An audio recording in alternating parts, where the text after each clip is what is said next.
We are now starting with a new chapter called Chapter 3. Okay, the second last chapter in your chem, you only have 5 chapters for your chemistry in Form 5. This one. 2 months. Yeah, these are 2 months. Your chapter 4 and chapter 5 will be shorter. Okay, this one another 2 months. Chapter 2, chapter 3 very lengthy one. Yeah. End of June. Huh? End of June. Early of June actually. About mid of June can finish already. Okay, we will expect to finish our entire syllabus roughly latest by first week of August. Oh, okay. Latest, yeah. So we still have some time to do revision and latest week. Okay, this is chapter 3. This chapter called Redox. It's not a very hard topic, but it is very, very technical. So you all have to be careful. Huh? Okay, first of all, you must understand what it means by redox. Redox coming from 2 words. RED stands for reduction. OX stands for oxidation. Okay? You heard about oxidation in chapter 2. Reduction, not really. Okay? So what is redox? Okay, what it means by redox? Redox is a chemical reaction that involves 2 processes. When you have reduction, when you have oxidation, when 2 processes occur at the same time. When you have reduction process and oxidation process happen at the same time, that is called redox. Okay? So if your reaction only got reduction, that's not redox. If your reaction only got oxidation, that's not redox. You must have both. Okay?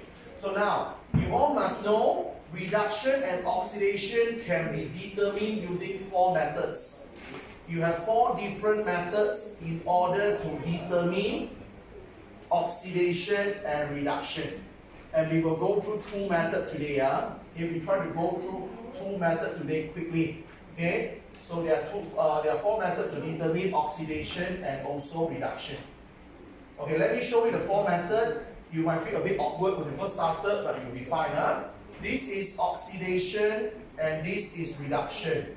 You have 4 different methods. Let me show you the method and how to memorize them. So the first method is called oxygen method. The second method called oxidation number method. You will learn what is oxidation number by next week, which is super important.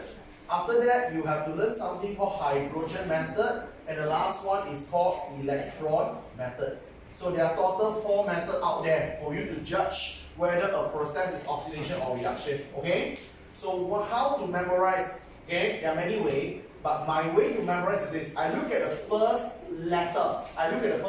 Look at here, guys. Oxidation, the letter is O. Oxygen, the letter is O. When I have the same letter, I put plus. O and O, same letter, I put plus. O and H, different letter, I put minus. O and E, different letter, I put minus. I'll tell you what is plus, what is minus later, no worry. So reduction is opposite. Plus, plus, minus, minus, minus, minus, plus, plus. Okay? Alright, this is how we do it. Okay, now, you all must know what is plus, what is minus. The plus here stands for gain or stand for increase. The minus here stands for lose or stand for decrease. Okay, what does it mean? You have 4 different perspectives to know a process is oxidation reduction. You see, for example, if you look at oxygen perspective, which is something we'll do in a short while. If I gain oxygen, I undergo oxidation. Example, initially I got 2 oxygen. Afterward, I become 4 oxygen. From 2 become 4. I got extra oxygen. I undergo oxidation. Clear? Same thing, you can change the perspective. You can go from, let's say, electron perspective. Electron perspective, okay? Minus means lose, plus means gain. For example, I have 40 electron initially. Now I lose the electron from 40 become 38. I lose electron. So when I lose electron, I undergo oxidation process. Are you with that? Okay, so we have 4 different perspectives to judge whether a process is oxidation or reduction, and you will understand much better in a short while. Give me about 10 to 15 minutes. Okay. The second concept you all must know is this. That's why don't copy first. Just let me explain one round. The second thing you must know is this. Okay, all the chemical substance they will always be the agent. They will be the agent for the opposite process. They will be the agent for the opposite process they undergo. What it means by you will be the agent for the opposite process. So I give an example. Let's say we have a random substance called, I assume that I have a random substance called substance Z. Substance Z itself undergo oxidation. So when substance X undergo oxidation itself, substance Z will automatically be the opposite agent. So what is the opposite of oxidation? Reduction. So it will be reducing agent. So it will be the opposite agent. Understand? Same thing, if today I have a substance called substance Y, substance Y, let's say, undergo reduction process. So when I undergo reduction process myself, I will be the opposite agent. So in this case, substance Y should serve as oxidizing agent. Again, oxidizing agent, English can be Z or can be S, it's okay. So far so good? You will be the agent for the opposite process with one. You cannot say this, I undergo oxidation process and I am oxidizing agent. No, cannot. Here, you must be opposite. So far so good? These are some quick introduction you must know. Okay, now, the next thing we will learn is that today we will try to learn two methods, oxygen method and hydrogen method. Okay? These two methods we start today, and next week we learn these two methods, which is very, very technical. Okay? Let's start with oxygen method first. I'll give you 3 examples. If you don't understand what's happening after 3 examples, please feel free to ask me. Okay, let's use oxygen method for demonstration. Okay, so I'll start with oxygen method. So for oxygen method, what you want to do, okay? So this is the strategy. Whenever you want to use whatever method, you must able to do apple to apple comparison. What it means by apple to apple comparison, you must able to choose a right pairing. You must choose a right pair for comparison. How you choose a right pair for comparison? You must choose a furler from the left. You must choose one furler from the left and go to compare with one furler from the right. Must be one left, one right, okay? You cannot be both left or both right. Let me show you what is it. Okay, we use 3 examples for demonstration. Okay, this is the first question. Okay, if you feel blur, it's okay. Just let me finish all 3 examples first. The first one is this. Magnesium react with copper oxide, become magnesium oxide and copper. Don't need to memorize the example they will give you. The first thing called apple to apple comparison. You choose the right pairing. So let's say I choose a furler from the left hand side. Let me choose the first apple. Let's say I assume the first apple is magnesium. So after you choose magnesium, you must choose one more furler to compare with magnesium. And the second furler you choose must be on the right hand side. Understand? You cannot compare left and left. Cannot. You must compare left and right. So among these 2 furlers, you think who you will choose? Magnesium oxide. Why? Because at least you see some correlation, right? You won't choose copper. Why? Magnesium and copper got no relationship at all. True not? Got no relationship at all. Okay, so you won't choose them. You will choose magnesium oxide. At least you see the relationship. What is the relationship? You got magnesium, I got magnesium. You see something in common. Are you hear that? The next thing, let's do your comparison. Left and right. Left hand side the magnesium, no O. Right hand side the magnesium, all of a sudden got O. Understand? What happened? The magnesium gain or increase in oxygen. Here, learn how to write this. So you see here no space. So you open a space like this. You go down or go up. You open up some space here. You can write. So you can write this. Magnesium from no O become got O. Magnesium gain oxygen. So when magnesium gain oxygen, we learned just now. From oxygen standpoint, when you gain oxygen, it undergoes oxidation. So in this case, magnesium undergo oxidation. In the other word, magnesium is oxidizes. Understand? Once the magnesium undergo oxidation, what agent you are opposite? Reducing agent. So magnesium automatically become the reducing agent, which is the opposite one. You see the flow first? Okay, we do the second comparison. Let's choose the second apple. Copper oxide in comparison to copper. Okay? So let's choose the second apple to compare. So from here to here. Remember, always left to right. not right to left. Understand? Always left to right for sure. Fixed already. Now, on the left hand side, the copper got O. On the right hand side, the copper don't have O, right? Got O, no O. What happened? Oxygen disappearing, right? Disappearing. So, copper oxide lose the oxygen. So, when the oxygen is disappearing, from the oxygen perspective, losing oxygen stands for reduction process. So in this case, who lose oxygen? Copper oxide. Because copper oxide lose oxygen, copper oxide itself undergo reduction process. So when you undergo reduction, you are oppositing oxidizing agent. You see the flow? Yeah? So copper oxide would be oxidizing agent. This is what you need to know.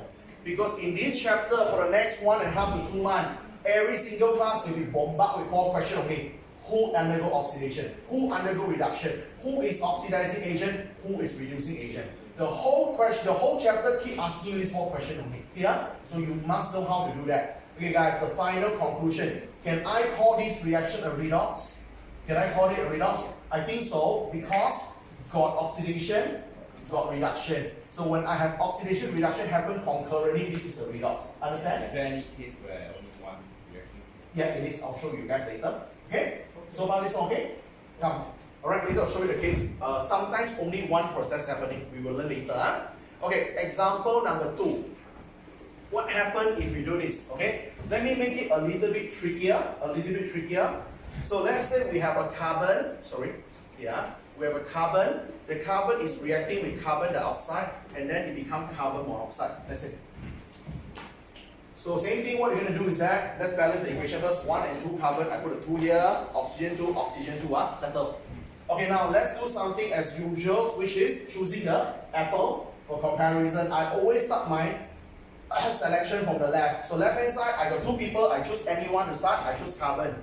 So when you choose a fella from the left, you must compare with the fella on the right. Your right hand side only got 1 fella, you have no choice, it must be that fella, okay? On the left hand side, the carbon no O. On the right hand side, the carbon got O, right? No O got O, gain. So from here to here, you can clearly see the carbon gain oxygen. Okay? When carbon gain oxygen, carbon undergoes oxidation. When you undergo oxidation, you automatically become reducing agent. Okay? The second apple to apple comparison is this. Let's choose our second apple. Second apple is CO2. So you have CO2, left hand side must compare with the right hand side. Then some people say, sir, I thought the carbon monoxide just now we already compared. Guys, there is no rule saying that you cannot compare more than 1 time. Understand? You can compare more than 1 time, okay? So let's do it because you have no choice already. Carbon dioxide, left hand side can only compare with right hand side. Right hand side only have 1 candidate, of course it's the fella. So compare 1 more round. Okay, it's okay to compare 2 times, it's okay one. So let's do it. CO2 to CO, okay. You see, this fella got O, this fella still got O, but the difference is what? This fella got 2 O, this fella got 1 O. So the O still getting lesser, right? Get it? 2 O become 1 O, so you lose 1 O lah. CO2 lose the O. When you lose oxygen, CO2 undergoes reduction. So when you undergo reduction, CO2 will be oxidizing agent. So I hope you can see the flow, how this thing works. It's not very hard, right? Okay? So this is how you do your redox, oxidation and reduction thingy. So far so good? Okay? So can we quickly touch another one short example to get it done with this? So I have covered oxygen method. So not very hard. No matter what method you want to use, first and foremost, please make sure you choose the right fella to compare. How to choose a fella? Left and right. Don't choose 2 left person to compare. Don't choose 2 right person to compare, okay? Must be 1 left, 1 right. And it's okay if sometimes you compare more than once, okay? It's okay. No rule saying that you cannot compare more than once, okay? Okay, last example to cover. So I will go for the next method, which is called hydrogen method. Hydrogen method is the least popular method. Guys, you have 4 methods among all, right? You have 4 methods. The least popular method is hydrogen method. They seldom ask. But it doesn't mean you can ignore. You still need to know a little bit here and there. Basic, you know basic will do. Hydrogen method is the least popular one among 4 methods. Okay? I only use one example for demonstration. Let's say this one. Hydrogen sulfide plus chlorine become 2 hydrogen chloride plus sulfur. Don't worry, you still use exactly the same method as oxygen. You still play apple and apple. Okay, let's choose apple. On the left hand side, my apple is H2S. Go to right hand side, I will choose S. Because I can see something in common, right? You got sulfur, I got sulfur. You got it? Something in common. Okay, left to right hand side, what you see? Left hand side, the sulfur sticking along with hydrogen. Right hand side, the sulfur is independent, no hydrogen. Understand? Got H, no H. Got H, no H. So what happened? Losing the H. So hydrogen sulfide lose the H. Okay, from the hydrogen standpoint, from the hydrogen perspective, eyes on here. Hydrogen, So from hydrogen perspective, losing hydrogen is oxidation process. Okay? Losing hydrogen stands for oxidation process. So the hydrogen sulfide loses the hydrogen, so hydrogen sulfide undergo oxidation. So when hydrogen sulfide undergo oxidation, so hydrogen sulfide automatically become reducing agent. So it's not too hard actually. Okay, second apple to apple comparison. Second apple, chlorine compare with HCl. Okay? So why I choose these two further? You got Cl, I got Cl. On the left hand side, Cl2 do not attach or sticking along with any H. On the right hand side, HCl, the Cl now sticking with H. Understand? No H, got H. So no H got H, so gain H already. Chlorine now gain in hydrogen. When you gain hydrogen, from the hydrogen perspective, hydrogen gain hydrogen stand for reduction. So your chlorine now undergo reduction. When chlorine undergo reduction, chlorine automatically become a oxidizing agent. Yeah. And here we are. So we have finished these two. So okay, I hope you have a good head start on this first. Okay. So this is how we do. Two methods settled already. It's all about choosing the right pair. It's all about doing a right comparison. You'll be fine. Okay? So this is how the whole thing works. So when you understand the whole concept, it will be easy. Yeah? So any questions so far? Okay? Alright? Hopefully you all can get some idea what is oxygen method, what is hydrogen method. We will kickstart with these two methods for today first. Okay? These two methods, oxidation number and electron method, is a bit more technical. You need some extra skill. It is something that we will cover in the next lesson. Okay, so a quick verbal recap before we finish. Today we started with a new chapter called Redox. Redox means that there is oxidation, there is reduction process happen concurrently. Okay, in a chemical process, if there is oxidation, if there is a reduction, if these two processes happen at the same time, that is called a redox. Okay? If you only have any one of the process, then it's not a redox. Okay? You must have both. So redox can be judged by 4 different perspectives. You can use oxygen method to do a judge. You can use oxidation number, you can do hydrogen, you can use electron method. Okay? This is a very important table. This table must know. If you don't know this table, you're going to have a hard time to do this chapter. And please remember, all the substance, they will automatically become the agent for the opposite process that they themselves undergo. Clear? You undergo reduction, you'll be oxidizing agent. You undergo oxidation, you will be reducing agent. Or must be opposite one. Okay? And I hope these 3 examples give you a quick idea what is it. So far so good? Yeah? So you jot down this.